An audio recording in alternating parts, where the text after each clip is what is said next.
Jacques? Jacques, mon frère, où es-tu? Mais enfin, Jacques, je passe mon temps à le chercher. Faut dire que ce n'est pas le travail qui manque en ce moment. Entre l'agrandissement des bâtiments, la construction de nouvelles cuves, la multiplication des succursales, l'ouverture de dépôts et sous-dépôts en France et à l'étranger, le développement des articles publicitaires, articles de presse, la promotion du sport, concours de pêche, émissions radiophoniques, expositions, galas. J'en passe et des meilleurs. Mais où va-t-on s'arrêter?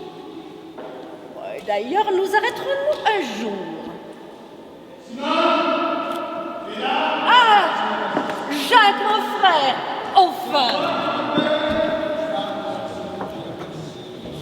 Jacques. Oh là là là là, Simone, mais enfin. Sais-tu que l'on t'entend depuis la gare Eiffel?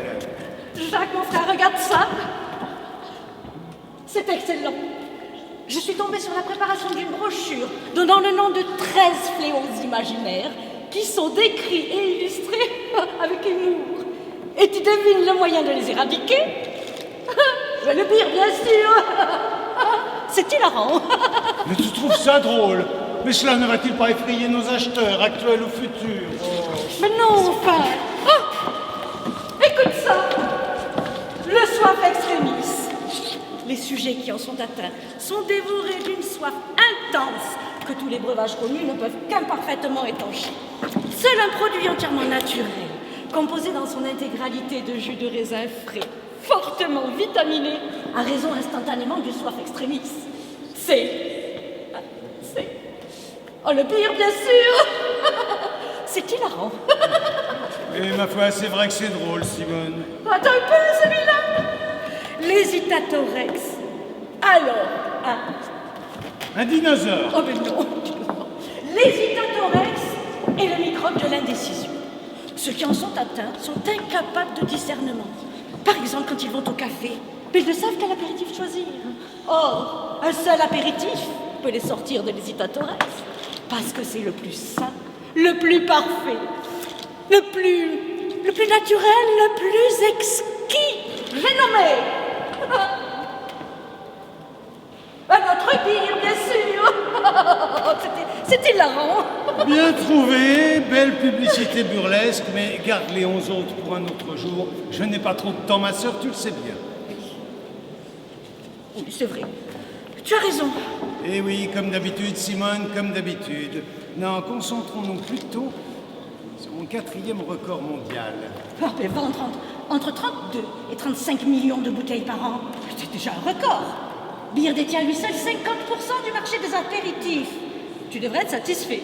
Satisfait, je le suis, bien sûr, mais je voudrais qu'il soit inscrit des records mondiaux sur ma tombe quand je partirai. Oh non, je parle pas de malheur.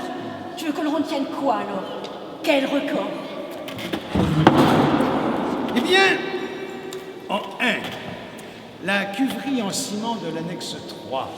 Elle renferme 1 million de litres en cuve bois et 3 cuves en ciment, destinées au coupage et à l'affinage du vin. La plus grande de ces 3 cuves a une contenance de 680 000 litres.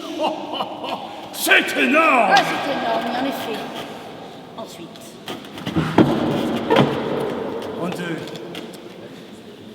j'aimerais que l'on parle de la grande cuve en chêne, d'une contenance de 420 500 litres, 7 mètres 20 de haut, 9 mètres 30 de diamètre à la base. C'est un joli bébé.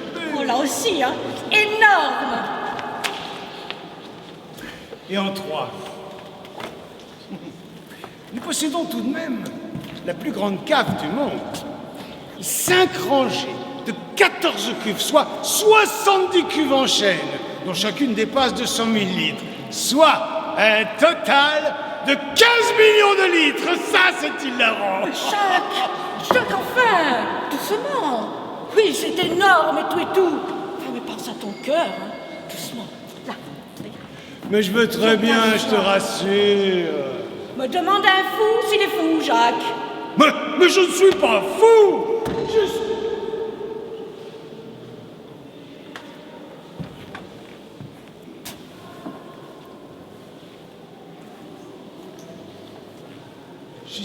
révolutionnaire. Oui, je sais.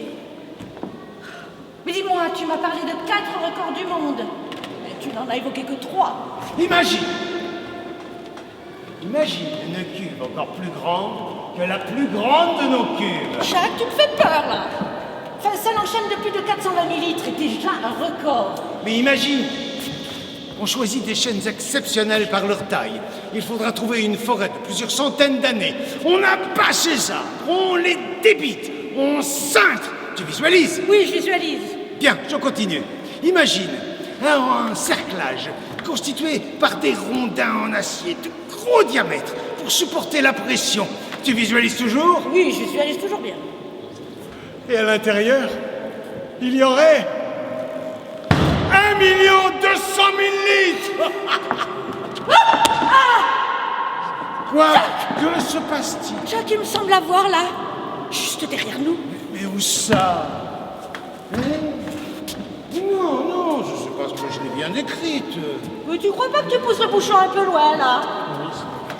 Je ne m'appelle pas Maurice. Et je pense que l'on peut y arriver. Et vous? Vous la visualisez, cette grande cuve en chêne? Mais non, il peut pas y arriver. Non, il peut pas. J'attends de crier, Madame Violet. Et déjà me dire oui. Oh, le chevalier printemps en personne, vous ici. Ne vous inquiétez pas, mon frère est en plein délire. Ah, c'est moi qui délire. C'est vous qui parlez au Chevalier Printemps, un personnage publicitaire, créé pour pire par notre illustrateur Georges Léonec, et tout est normal, c'est moi qui délire. Un prince charmant pour vous servir, Monsieur Violet. Un peu d'imagination, mon frère. Tu me fais visualiser ta cuve géante. Et moi, je parle à un prince charmant. Mais j'étais là, chère sœur. Charmant. Bon, maintenant que vous êtes là, prince, quelles sont les nouvelles? La deuxième brochure publicitaire destinée aux enfants est prête.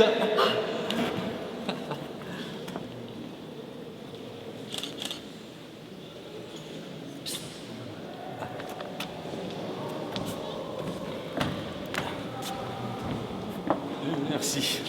Ah, tu vois que l'on peut sensibiliser les enfants avec notre marque et sans avoir de plainte après. Sortez-vous cette brochure-là dans vos mains, enfin. Oh, superbe. Superbe. Oh, j'aurais aimé être une enfant pour découvrir ces feuillets avec des yeux tout neufs. Oh, ça sent très fort le pire par ici. Mais bon, je dois l'imaginer. Bien, concentrons-nous sur mon 4e record mondial. Donc, 1 200 000 litres. Et chevalier printemps. Approchez. Oui, Madame Violet. Approchez. Veuillez souffler dans mon nez.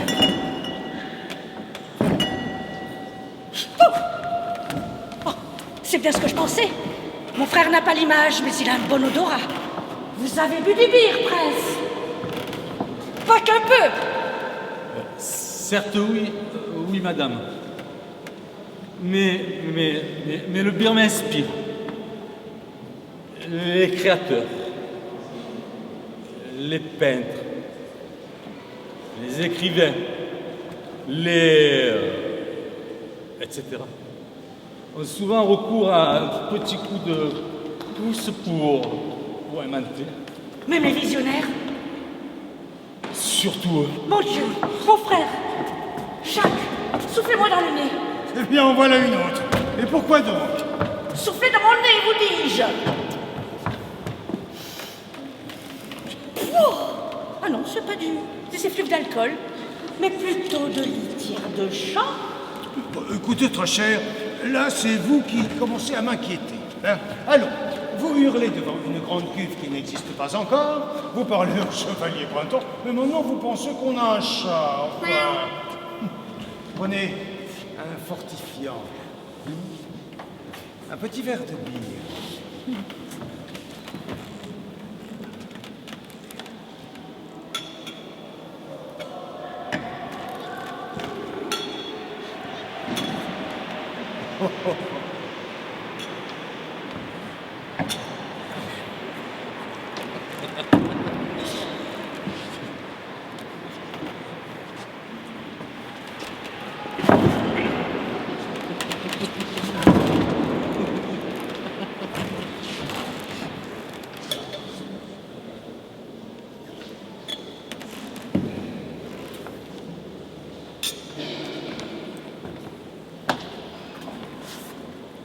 Cette cuve va bien voir le jour.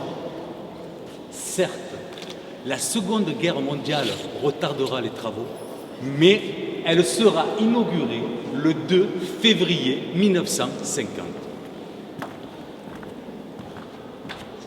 Jacques, Simone vont alors faire fructifier la marque pendant encore environ 15 ans.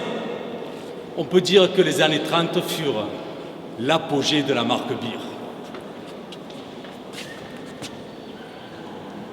Vous n'avez rien perdu de votre superbe grande cuve. Vous non plus. Vous non plus.